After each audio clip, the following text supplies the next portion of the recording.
नमस्कार दोस्तों, ocean network में आपका स्वागत है। शाम को अचानक खबर फ्लैश होनी शुरू हुई। अरविंद केजरीवाल को जमानत मिल गई है राउज एवेन्यू कोर्ट से। थोड़ा-सा चौंकाने वाला इसलिए था कि अभी 21 मार्च को ही तो गिरफ्तार हुए थे और 50-55 दिन जेल में रहने के बाद फिर 21 दिन के लिए सुप्रीम कोर्ट से एक विशेष राहत मिल गई थी, चुनाव प्रचार के लिए अंतरिम जमानत मिल गई थी। 2 जून को वापस गए थे और आज देख लीजिए 18 दिन बाद अब उनको नियमित जमानत मिल गई है। तो बहुत सारे लोगों का चौंकना बड़ा स्वाभाविक था और इसलिए भी क्योंकि संजय सिंह को भी 6 महीने बाद जाकर के जमानत मिल पाई थी। मनीष सिसोदिया को तो अभी तक नहीं मिल पाई है। वो हर स्तर की अदालत के चक्कर काट चुके हैं, दस्तक दे चुके हैं, कई तरह की दलीलें दे चुके हैं, तर्क हो चुके हैं, लेकिन मनीष सिसोदिया को जमानत नहीं मिली है और अरविंद केजरीवाल को नियमित जमानत मिल गई है। तो क्यों जमानत मिली है अरविंद केजरीवाल को? सुप्रीम कोर्ट से भी अंतरिम राहत मिल गई थी 21 दिन की कि जाइए चुनाव प्रचार करिए आप। ऐसा कभी हुआ नहीं था। ये एक तरीके से विशेष ही मामला बन गया था कि आप चुनाव प्रचार के लिए पीएमएलए एक्ट में जो आदमी बंद है, उसको जमानत दे दीजिए, छूट दे दीजिए कि जाइए आप अपनी पार्टी का प्रचार करिए। और अब जमानत मिल गई है। और कमाल की बात ये है कि अरविंद केजरीवाल को का भरोसा देखिए कि मुझे ज़रूर राहत मिल जाएगी, बार-बार वो यही कहते रहे। जब पहली बार गए थे तब भी उन्होंने यही कहा था कि मैं जल्दी बाहर आऊँगा। फिर दूसरी बार जब वो उन्होंने सरेंडर किया 2 जून को, तो भी उन्होंने ये कहा कि मैं बहुत जल्दी बाहर आऊँगा। उनकी धर्मपत्नी भी यही बात कह रही थी कि वो बहुत जल्दी बाहर आएँगे और देखिए साहब आ गए। तो आज हम इस पर चर्चा करेंगे कि क्या एक ही केस में अलग-अलग लोगों के लिए अलग-अलग नज़रिया रहेगा कोर्ट का या सब पर एक जैसी चीज़ें लागू होनी चाहिए? और मेरे साथ जुड़ रहे हैं विजय सरदाना साहब, किसी परिचय के मोहताज नहीं हैं। उनसे जुड़ कर के इस पूरे केस को सुनने और समझने की कोशिश करते हैं। विजय जी, बहुत स्वागत है, नमस्कार। नमस्कार सर। तो साहब पहले तो ये बताइए, बहुत सारे लोगों की ये उत्सुकता होगी कि जब हम देखते हैं कि कौन कब से बंद है, तो हम ये पाते हैं कि 26 फरवरी 2023 को मनीष सिसोदिया गिरफ्तार किए गए थे। उसके बाद फिर नंबर आता है संजय सिंह का 4 अक्टूबर 2023, फिर के कविता 15 मार्च 2024 और उनके बाद अरविंद केजरीवाल 21 मार्च 2024। तो जो सबसे बाद में गिरफ्तार हुए उनको अंतरिम राहत भी मिल गई और अब नियमित जमानत भी मिल गई। के कविता भी अंदर हैं, मनीष सिसोदिया भी अंदर हैं, संजय सिंह को 6 महीने बाद जमानत मिल पाई थी। तो ये एक ही केस है और अलग-अलग ये चीजें लागू क्यों हो रही हैं जमानत देने के मामले को लेकर के? ओंकार जी, सबसे पहले आपको और सभी दर्शकों को मेरा प्रणाम। जी, नमस्कार। ओंकार जी, लीगल मुद्दे में मैं बाद में आऊंगा, पहले केजरीवाल की स्ट्रेटजी को समझना जरूरी है। अब आपको पता लगेगा कि क्यों वो कोई फाइल साइन नहीं करते थे और क्यों उन्होंने कोई मंत्रालय अपने पास नहीं रखा था इसी दिन के लिए, क्योंकि वो हर जगह ये कह रहे हैं कि साहब मेरा तो कोई रोल है ही नहीं, आप मुझे किस आधार पे अरेस्ट कर रहे हैं। हालांकि आज जो बेल का ऑर्डर हुआ है उसका भी डिटेल जजमेंट जो ऑर्डर है वो नहीं आया है, अभी उसको पढ़ना बाकी है। अभी तक डिफरेंट वेबसाइट्स पे मैं देख रहा था, अभी अपलोड नहीं हुआ है। लेकिन इंपॉर्टेंट चीज ये है कि एक तो स्ट्रेटजी केजरीवाल की भाई मैं कहीं ना फंसूं और सबसे काम करवा लूं। एक तो वो स्ट्रेटजी, क्योंकि पढ़े लिखे हैं तो सोच समझ के काम करते ही हैं, तो उन्होंने पहले ही अपने सेफगार्ड सब बना लिए और उनके जितने आसपास लोग थे वो एक एक करके सब फंस गए और आज सब जेल में। लेकिन इंपॉर्टेंट चीज ये है कि ये वही केस है जिसमें मनीष सिसोदिया को सुप्रीम कोर्ट से भी राहत नहीं मिली थी। उन्होंने रिव्यू पिटीशन डाली, रिवीजन पिटीशन डाली, सारे तरीके अपना लिए और अल्टीमेटली सुप्रीम कोर्ट ने कहा कि इसमें कोई तथ्य नहीं है, इसलिए आपको हम फिलहाल राहत नहीं दे सकते।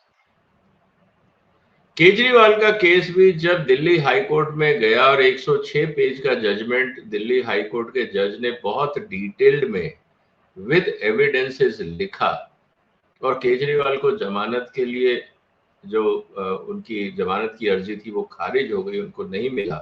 उसके बाद ही तो वो सुप्रीम कोर्ट गए थे और वहां पे भी उनको रिलीफ नहीं मिला। सिर्फ इलेक्शन कंसिडरेशन करते हुए विद सर्टेन कंडीशंस कि आप ऑफिस नहीं जाएंगे या विटनेस से नहीं मिलेंगे वगैरह वगैरह, उनको अंतरिम जमानत मिली थी।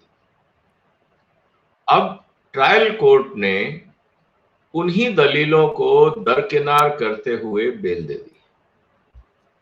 अब ये इंटरेस्टिंग मुद्दा ये होगा कि जब ये डिटेल्ड ऑर्डर सामने आएगा तब हमें इसको डिटेल्ड ऑर्डर को समझना होगा कि किस आधार पे उन्होंने जमानत दी। तो अभी स्पेकुलेट करना कि क्या टेक्निकल पॉइंट थे, किस बात को कंसीडर करके जमानत दी गई, मुझे लगता है ये कल सुबह तक जब ये ऑर्डर अपलोड होगा तब सिचुएशन क्लियर होगा। पर मोटे तौर पर आपको क्या लगता है विजय जी, ऐसे कौन से पॉइंट रहे होंगे जिनकी वजह से अरविंद केजरीवाल को ये जमानत मिल गई है?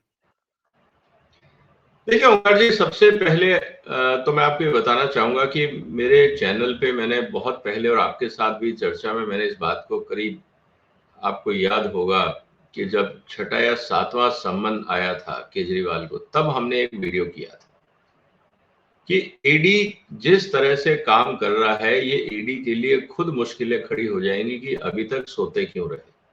6 समन, 7 समन, 8 समन भेजने का लॉजिक क्या है? आप एक्शन क्यों नहीं ले रहे? अगर आपके पास एविडेंस है तो आप कार्रवाई क्यों नहीं कर रहे? और हर जगह इंटरिम जमानत के समय में भी, जब अंतरिम जमानत सुप्रीम कोर्ट से मिली थी उस समय भी सुप्रीम कोर्ट के जजेस ने एक बात ईडी को कही थी कि आपने 1.5 साल इंतजार किया। आप कह रहे हैं कि आपके पास 2022 में एविडेंस आ गए थे, आपने 23 में पूरी कार्रवाई नहीं करी, 24 में इलेक्शन से पहले आपने कार्रवाई करी, आप 1.5 साल क्यों सोते रहे? और इसका जवाब ईडी के पास नहीं है। यही आर्ग्यूमेंट लेकर शायद जो ट्रायल कोर्ट के जज हैं, मुझे लगता है उन्होंने भी शायद इसी जस्टिफिकेशन या आर्ग्यूमेंट को लेके अपना निर्णय सुनाया होगा। उनके दिमाग में भी ये कहीं ना कहीं ये चल रहा होगा। अब सवाल इस बात का है, और उस समय भी मैंने कहा था कि now ball is in ED's court. अब ईडी को जस्टिफाई करना होगा कि उनकी लेथार्जी का कारण क्या था, वो क्यों, जिसे कहते हैं ना कि स्लीपिंग ऑन द व्हील। अब वो बात है कि आपके पास सब कुछ था, आप सो रहे थे, पहली बात। दूसरा जो सबसे बड़ा मुद्दा है और जो आर्ग्यूमेंट मैंने आज तक नहीं देखा ईडी की तरफ से, और वो मुझे थोड़ा सरप्राइज करता है, और वो आर्ग्यूमेंट ये है कि अगर आप दिल्ली का ट्रांजैक्शन ऑफ बिजनेस रूल्स देखते हैं, अगर आप उसका सेक्शन 8 और 9 देखते हैं, उसमें बहुत साफ लिखा हुआ है कि जो एक्टिविटीज शेड्यूल में मेंशन्ड है, शेड्यूल में मेंशन है कि अगर आप कोई भी ऐसी पॉलिसी बना रहे हैं जिससे राज्य के रेवेन्यू पे इफेक्ट आएगा, या कोई टैक्स सिस्टम बदल रहे हैं, रॉयल्टी सिस्टम बदल रहे हैं, कहीं से भी डायरेक्टली इनडायरेक्टली कोई फाइनेंशियल इम्प्लीकेशन स्टेट के रिसोर्सेज पे आता है, वो बगैर सीएम के कंसेंट के वो पॉलिसी नहीं बनेगी। अब सवाल ये है कि जब आप 5% से बढ़ाकर कमीशन 12% कर रहे हैं, जो सबसे बड़ा एलिगेशन है, और इसी आधार पे मनीष सिसोदिया को जेल हुई, 338 करोड़ का घपला या प्रोसीड ऑफ क्राइम के रूप में सुप्रीम कोर्ट ने भी रिकॉग्नाइज किया, तो सवाल इस बात का आता है कि ईडी ये दलील कोर्ट्स में क्यों नहीं दे रहे हैं, ईडी के अधिकारी और वकील, कि साहब बगैर चीफ मिनिस्टर के तो ये घपला हो ही नहीं सकता, क्योंकि मनीष सिसोदिया इंडिपेंडेंटली तो कुछ कर ही नहीं सकता। बिल्कुल। बगैर सीएम के आप ये काम नहीं कर सकते। तो आप किस बेस पे ये कह रहे हैं कि केजरीवाल गुनहगार नहीं है? कि अगर मनीष सिसोदिया गुनहगार है तो उसको कंसेंट देने का अधिकार तो सिर्फ केजरीवाल को था, और अगर मनीष सिसोदिया ने गुनाह किया और केजरीवाल को पता लग गया तो इन्होंने उसको सैक भी नहीं किया, और अगर उन्होंने सैक नहीं किया तो ये अपने आप में मिली भगत है कि इनकी कंसेंट से हुआ था।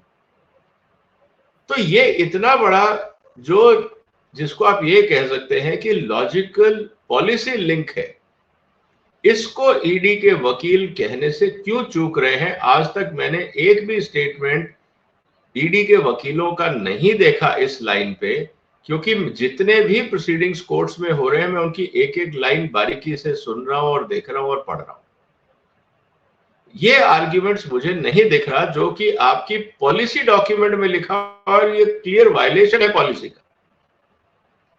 तो ये तो जवाब ईडी को देना होगा या उनके वकीलों को देना होगा। लेकिन आज जो केजरीवाल को जमानत मिली है ट्रायल कोर्ट से, अब ये देखना है कि ईडी आगे क्या कार्रवाई करती है। क्या वो कल स्टे के लिए हाई कोर्ट अपील करेंगे? अब तो ये वक्त बताए। अभी एक हमारे दर्शक ने सवाल खड़ा किया है साहब, पहले इस पर ही आते हैं उसके बाद आगे बढ़ते हैं। इन्होंने लिखा है कि जिस वैकेशनल बेंच को रेगुलर केस की सुनवाई से बचना चाहिए था, आखिर उसी ने बहुत ही गंभीर केस में सुनवाई करके केजरीवाल को जमानत दे दी। वारे न्यायालय, तेरा न्याय प्रणाम। तो क्या वैकेशनल बेंच जो हैं उनको अवॉइड करना चाहिए रेगुलर मामलों की इस तरीके से, ऐसे गंभीर मामलों पर सुनवाई करने और फैसला देने के मामले में, या उनको हक है?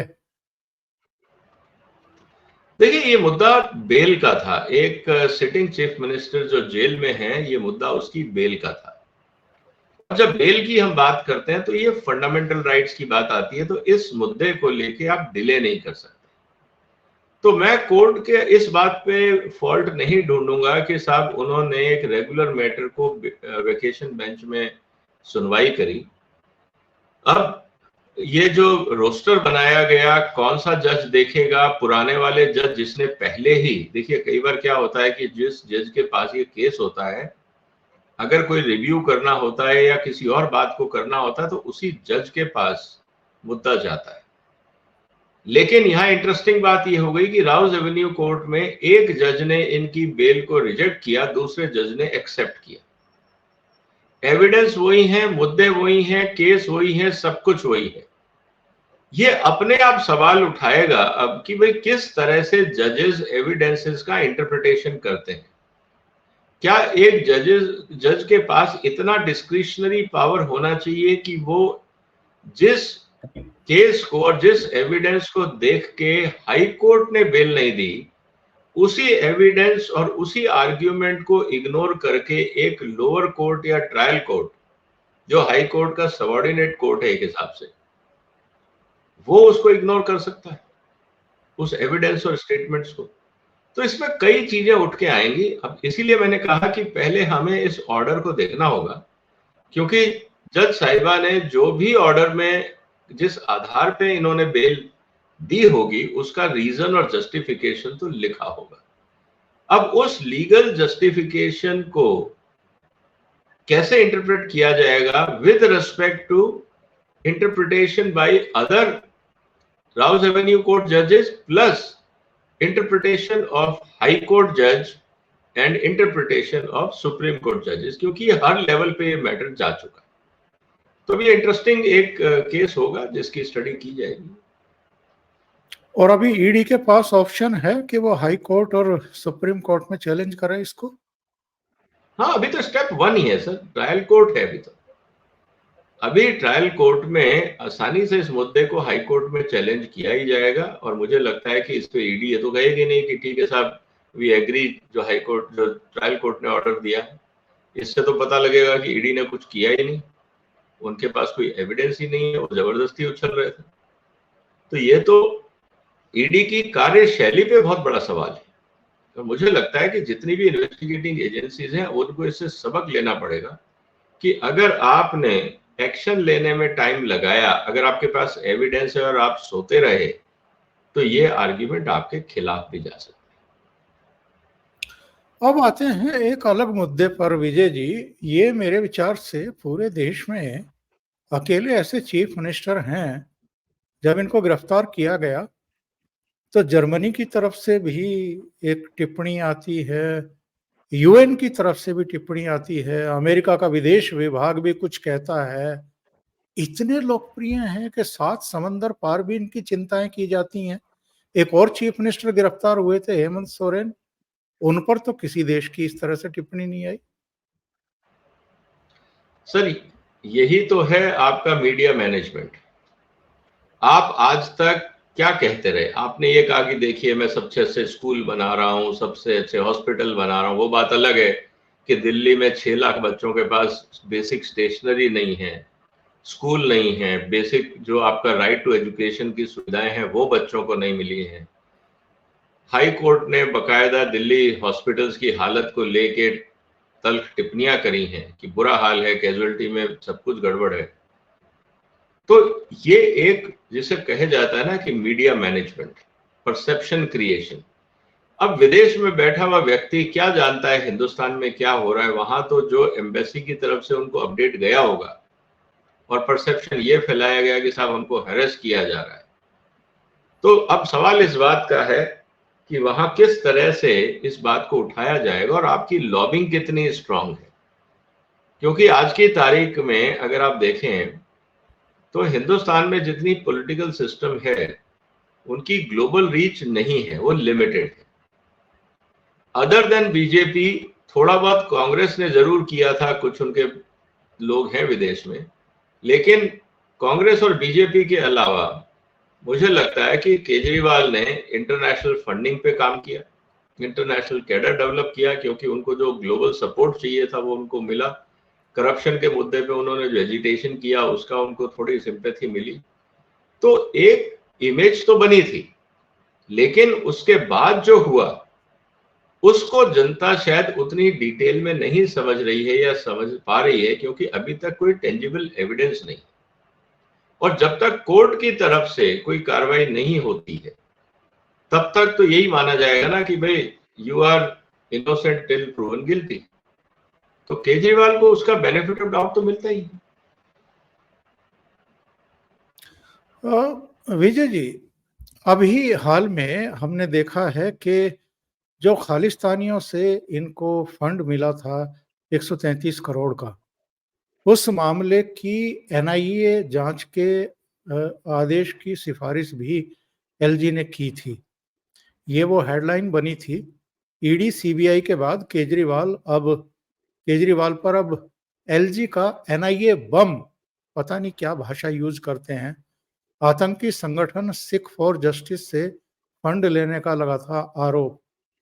यानी इस पूरे प्रकरण की, जिसमें खुद पन्नू सामने आया था, जो खालिस्तानी स्वयंभू आतंकी है, जो चीफ है इनका एसएफजे का, उसने कहा था कि साहब केजरीवाल ने वो भुल्लर को रिहा कराने के लिए हमसे 133 करोड़ रुपए लिए थे और उसने वो काम भी नहीं किया।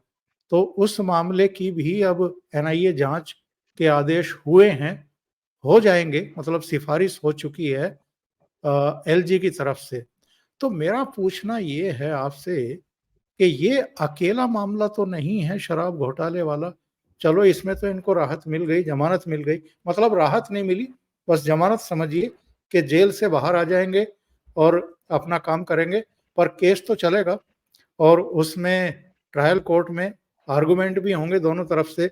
जो भी ईडी के पास, सीबीआई के पास इसमें एविडेंस होंगे वो पेश किए जाएंगे, गवाह पेश किए जाएंगे और अपनी परिणति तक पहुंचेगा केस। उसमें सजा होगी नहीं होगी वो बाद की बात है, लेकिन मुश्किलें तो इनकी और भी बहुत हैं। बहुत सारे मामलों में जांच अभी चल रही है। देखिए, करीब 35-40 मुकदमे इन पे अलग अलग जगह अलग अलग केसेस में चल रहे हैं और काफी संगीन है, 2-3 तो नॉन अवेलेबल भी हैं। लेकिन सवाल इस बात का है सर, जो आपने बात उठाई अब अगर एनआईए की इन्वेस्टिगेशन की सिफारिश की गई है कि पन्नू ने खुद क्लेम किया था कि सिख संस्थाओं ने इनको $16 मिलियन, $16 मिलियन पैसा दिया और इन्होंने हमारा काम नहीं किया, एक्सेप्ट एक चिट्ठी लिखी थी प्रेसिडेंट को कि उनको माफी दे दी जाए, उसके अलावा कुछ नहीं हुआ। अब सवाल ये है कि जब एलजी ने कहा, पन्नू का स्टेटमेंट आया एनआईए को लेकर, अब बात वहीं आ जाती है कि जब आपके पास ये परमिशन 2 महीने पहले आपको कहा गया था कार्रवाई करने के लिए, अभी जांच एजेंसियों ने कार्रवाई क्यों नहीं शुरू करी? सवाल अब इस बात का हो जाता है। तो कहने का मतलब ये है कि क्या ये पॉलिटिकल कॉल है कि किसकी और कब इन्वेस्टिगेशन हो? अगर ऐसा है तो फिर पॉलिटिकल कॉल है, तो फिर उसमें गेन और लॉस दोनों देखे जाएंगे, टाइमिंग देखा जाएगा, बहुत क्राइटेरिया होते हैं। और अगर ये जस्टिस की बात है, लीगल सिस्टम की बात है, तो लीगल सिस्टम को डिले करने का कोई लॉजिक नहीं बनता। तो एक बात तो बहुत क्लियर है कि ये मिनिस्ट्री ऑफ होम को बताना पड़ेगा कि भाई एनआईए की कार्रवाई शुरू हुई, नहीं हुई, डिले है तो क्यों है, क्योंकि जनता को इतना जानने का तो अधिकार है कि जब एलजी ने एक चिट्ठी लिख दी है और आप कह रहे हैं कि पन्नू देश का मतलब कि आतंकवादी है, और उसके अलावा भी पन्नू को लेकर अमेरिका और इंडिया के बीच में भी कुछ मतलब कि एक्सचेंजेस हो रहे हैं पन्नू के और बाकी जो इश्यूज को लेकर, तो कई मुद्दे हैं जो सेंसिटिव हैं। अब सवाल इस बात का है कि क्या टाइमिंग का इंतजार है, क्योंकि कंसेंट की बात तो एलजी ने कर दी, अब तो ऑर्डर पास करना। तो अब इसके पीछे क्या राजनीति है, डोमेस्टिक इश्यूज हैं, इंटरनेशनल इश्यूज हैं, क्या है? अब ये तो सरकार के पास ज्यादा जानकारी होगी। हम तो ये कह सकते हैं कि अगर इन्वेस्टिगेटिंग एजेंसीज को लगता है कि कहीं गड़बड़ हुई है और देश के साथ न्याय नहीं हुआ है, या देश के अंदर कोई ऐसा व्यक्ति है जिसने गलत काम किया और उसको कानून की पकड़ तक पहुंचने में डिले हो रहा है, तो आप उस कानून को दुरुस्त करिए और कार्रवाई करिए। तो सवाल अब इस बात का खड़ा हो जाता है कि हमारी इन्वेस्टिगेटिंग एजेंसीज क्या कर रही हैं। और एक एग्जाम्पल जो आप केजरीवाल का है कि भाई सारे एविडेंस आप कह रहे हो कि हमारे पास है, उसके बाद भी जज आपके एविडेंस को मानने को तैयार नहीं है, तो क्या ईडी जानबूझ के कहीं लूप होल छोड़ रही है? और अगर ईडी के पास सारे एविडेंसेस हैं तो वो लॉजिकली क्यों नहीं प्रेजेंट किए जा रहे, जिसके कारण कि एक वाटर टाइट केस बने? तो कई सवाल खड़े होंगे सर, इसीलिए ऑर्डर का इंतजार है, उसके बाद पता लगेगा कि क्या चाहती है सरकार। कई तरह की चर्चाएं इधर सोशल मीडिया पर शुरू हो गई हैं, गपशप में शुरू हो गई हैं। एक तो ये कि लोकसभा चुनाव से पहले जिस तरीके से आसानी से संजय सिंह की जेल से रिहाई हो गई थी, उसको लेकर के भी तमाम तरह की पॉलिटिकल कयासबाजी शुरू हुई थी। इसी तरीके से जब से रिजल्ट आए हैं और कांग्रेस पार्टी 52 से 99 पर पहुंची, हालांकि अब वो 98 पर आ गई क्योंकि वायनाड सीट छोड़ दी है राहुल गांधी ने। और जिस तरीके से भाई बहन और इनके तमाम प्रवक्ता और नेता आक्रामकता दिखा रहे हैं, ये लोग उछल रहे हैं, झूम रहे हैं, नाच रहे हैं, अभी से ऐलान कर रहे हैं पार्लियामेंट नहीं चलने देंगे। ऐसे में कहीं कोई पॉलिटिकल स्टेप तो नहीं है, सोच तो नहीं है कि केजरीवाल को चलिए बाहर आने दीजिए, थोड़ा हो सकता है कि कुछ दृश्य बदल जाएं। और जो ये स्कोर करने की कोशिश कर रहे हैं, पार्लियामेंट सेशन भी आ रहा है, बजट भी आना है, तमाम चीज़ें होनी ही हैं, उनको रोका नहीं जा सकता है। तो कहीं कोई पॉलिटिकल सोच तो नहीं है? हो सकती है सर, मैंने इसीलिए कहा कि अब ये देखना पड़ेगा कि किन ऑर्डर्स के कारण, किस आदेश के कारण, ये किन जस्टिफिकेशंस के कारण इनको बेल दी गई है। क्योंकि कल भी जब जज ने केजरीवाल से पूछा था, जब वो वीडियो कॉन्फ्रेंस से जुड़े थे, कि आपको कुछ कहना है, तो केजरीवाल ने कहा जी मुझे कुछ नहीं कहना, एक शब्द भी वो नहीं बोले, मेरे वकील बात कर लेंगे। तो इसका मतलब ये है कि ही वॉज वेरी क्लियर कि क्या आर्ग्यूमेंट चल रहे हैं और क्या नेक्स्ट स्टेप होने वाला है। और इम्पॉर्टेंट चीज ये है कि बाकी जो आर्ग्यूमेंट्स चले हैं उसमें कोई नई बात नहीं थी, ये वही आर्ग्यूमेंट थे जो हाई कोर्ट्स में थे, जो ही बात थे जो सुप्रीम कोर्ट में थे। तो मेरा कहना वही है कि ऐसा कोई एविडेंस नहीं था या सामने की तरफ से कोई ऐसा नई बात नहीं कही गई थी जिससे इनोसेंस प्रूव हो। हाँ, ये बात भी हो सकता है कि भई कहा ठीक है, अब आप इनको बाहर निकालना है, निकाल दीजिए, कोई दिक्कत नहीं है। मुझे लगता है अगला सबसे बड़ा जो चुनौती है, जहाँ पे पॉलिटिकल कंसिडरेशन केजरीवाल का बाहर आने का हो सकता है, वो है हरियाणा का चुनाव। क्योंकि ऑलरेडी कांग्रेस और आम आदमी पार्टी के बीच में खटपट शुरू हो गई है, दोनों ने कहा है कि हम हर सीट पे चुनाव लड़ेंगे। अब अगर केजरीवाल बाहर आते हैं तो निश्चित रूप से अब अगले 3 महीने की बात है। अगर कांग्रेस फिर कंसोलिडेट होती है और बीजेपी अगर मान लीजिए हरियाणा में उतना अच्छा परफॉर्मेंस नहीं कर पाती, तो ये बहुत बड़ी चुनौती हो जाएगी बीजेपी के लिए। क्योंकि लोकसभा में आशा के अनुरूप चुनाव नहीं हुआ, रिजल्ट नहीं आए। उस हिसाब से अब हरियाणा जो एक इम्पोर्टेंट स्टेट है वो, उसके बाद फिर बाकी स्टेट्स हैं, महाराष्ट्र है। तो कहने का मतलब ये है कि अभी कई इम्पोर्टेंट चुनाव होने बाकी हैं इस साल, और अगर वहां पे बीजेपी की स्टेट लेवल पे परफॉर्मेंस कमजोर होती है तो उसका असर सेंटर पे भी पड़ेगा, क्योंकि सेंटर में टेक्निकली कोलिशन गवर्नमेंट है और मोदी साहब पहली बार कोलिशन गवर्नमेंट मैनेज कर रहे हैं। अब देखना यह है कि आने वाले समय में क्या होता है। तो हो सकता है इसके पीछे एक पॉलिटिकल कैलकुलेशन हो कि केजरीवाल और राहुल गांधी को आमने सामने खड़ा कर दिया जाए और दोनों जब लड़ेंगे तो उसका फायदा शायद बीजेपी को मिल सकता है। तो अब देखना ये है सर, इसलिए मैंने कहा कि जब तक आने वाले समय में अगर हम ये देखते हैं कि अगर ये पॉलिटिकल कंसिडरेशन है तो ऑर्डर बहुत ही वेग होगा, और अगर ऑर्डर बहुत स्पेसिफिक है विद जस्टिफिकेशन है तब हम कह सकते हैं कि इसके पीछे कोई लीगल जस्टिफिकेशन दिया गया। अब देखना ये है कि ऑर्डर की लैंग्वेज क्या है। आपने बहुत महत्वपूर्ण इशारा किया है विजय जी। 21 मार्च को इनको गिरफ्तार किया गया था एज चीफ मिनिस्टर। कल 21 जून है, यानी 4 महीने हो गए एक मुख्यमंत्री को गिरफ्तार हुए और जेल में रहते हुए। बीच में बस 21 दिन के लिए बाहर आए थे, पर अधिकांश से करीब-करीब सवा 3 महीने तो वो एज चीफ मिनिस्टर जेल में ही रहे हैं। आज तक ये कभी हुआ नहीं कि कोई चीफ मिनिस्टर रहते हुए जेल की रोटी खा रहा हो और जेल में दिन और रात बिता रहा हो। ये एक एक्सेप्शनल केस है, भारत का ही नहीं पूरी दुनिया का। और लोग लगातार कहते रहे, चुनाव के दौरान भी कहते रहे, कयास भी लगते रहे कि शायद जब सरकार बन जाए तब कोई फैसला हो दिल्ली के बारे में। पश्चिम बंगाल की भी चर्चा हो रही थी। पश्चिम बंगाल में तो पता नहीं होगा कि नहीं होगा, और दिल्ली में भी नहीं हुआ। सरकार भी बन गई, शपथ भी हो गई, मंत्रिमंडल भी बन गया, कैबिनेट की बैठक भी हो गई, दूसरे फैसले भी हो गए, लेकिन दिल्ली का कोई फैसला नहीं हुआ है। इसलिए मैं पूछ रहा था कि कहीं कोई राजनीतिक घटाजोड़ तो नहीं हो रहा है कि बने रहने दो, अगर हो रहे हैं तो बदनाम होने दो, क्योंकि जनवरी में तो दिल्ली में भी चुनाव होने वाले हैं। और जिन राज्यों का आपने जिक्र किया, महाराष्ट्र है, हरियाणा है, झारखंड है, इन सब में भी अब चुनाव होने ही हैं दिसंबर तक। तो कहीं कोई राजनीतिक सोच तो नहीं है इस सब के पीछे कि थोड़ा-सा रियायत दे कर के चलो अरविंद केजरीवाल को, और कहीं ये घातक तो नहीं हो जाएगा बीजेपी के लिए? मुझे लगता है कि बीजेपी को शायद एक एक्सपीरियंस आ गया है कि देखिए केजरीवाल का जो इफेक्ट है वो काफी हद तक कम हो गया है, क्योंकि दिल्ली में उनको एक भी सीट नहीं मिली। पंजाब के अंदर भी कांग्रेस और आम आदमी पार्टी के बीच में अगर देखें तो कांग्रेस की बढ़त रही, तो वहां इनकी जड़ें खत्म हो रही हैं। हो सकता है कि केजरीवाल के बाहर आने से सबसे ज्यादा जो चुनौती है वो कांग्रेस को होगी, बीजेपी को उतना खतरा शायद नहीं है।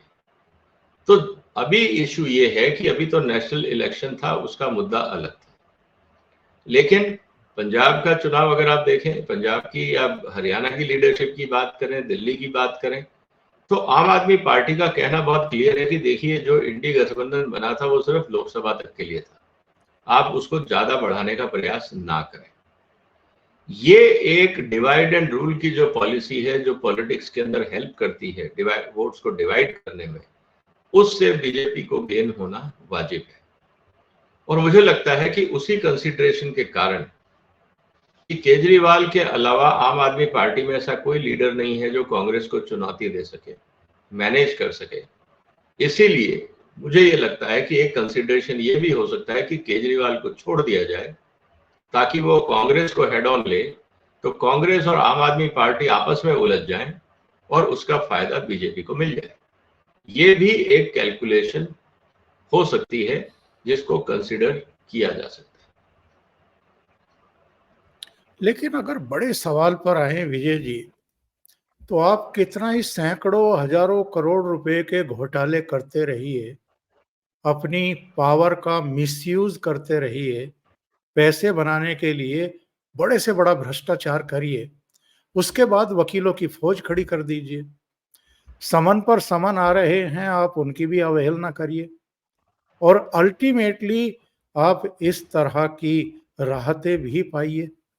तो ये तो इससे ज़्यादा खतरनाक संकेत और संदेश क्या होंगे देश की पब्लिक के लिए, और पब्लिक के भीतर भी जो एक निराशा का भाव पैदा होगा इस तरीके से कि भाई आप चाहे लाख कहते रहिए, चुनाव अभियानों में भी कहते रहिए, हम भ्रष्टाचारियों को नहीं छोड़ेंगे, ज़ीरो टॉलरेंस रहेगा, लेकिन अल्टीमेटली अगर यही होना है, तो हर एक से लोगों का मोह भंग होगा।